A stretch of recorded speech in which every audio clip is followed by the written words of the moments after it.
You write in the book, Alex, in your author's note that you spoke to around 200 people, lawmakers, White House staff, campaign insiders, but many of them opened up to you only after the election. I think the word after is pivotal here. How do you explain the fact that so many people remained silent when it really mattered and could have made a difference?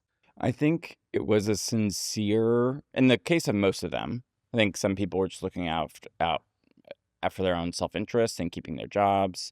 But I think for a decent number of people, it was a sincere, fear of Donald Trump winning and a belief that going public with their concerns was only going to have the effect of helping Trump. And if you believe that he's an existential threat to democracy, you can rationalize a lot.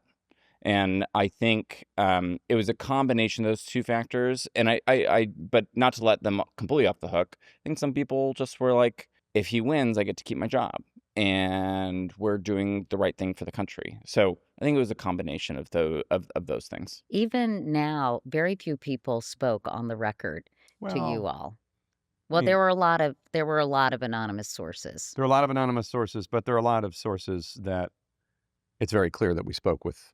When you're reading certain stories, I mean, we wrote it as a narrative. We didn't, like, as Bob Woodward does, we didn't write it as according to three sources, according to two sources. But it's pretty clear. I mean, almost everybody in the book we spoke with, anybody named, almost all of them we spoke with. But yes, you're right. There are still people who are afraid. Why do you think that is, Jake?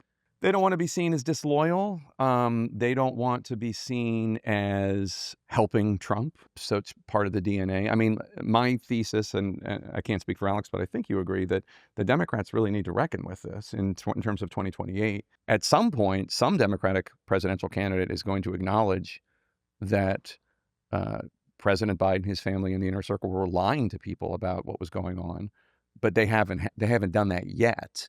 And I'm guessing by the time this podcast drops, they will not have done it by then either. Do you think they'll do it ever, Jake? Yes, I think they'll have to. And I think because this is I mean, it's going to be a progress. Politicians love to wait for the parade and then run in front of it. But at some point, people are going to, I mean, most people right now don't know the George Clooney story, that Joe Biden didn't recognize George Clooney. But I do think at some point there's going to be some saturation of that. And that's going to be shocking for people, for Democrats.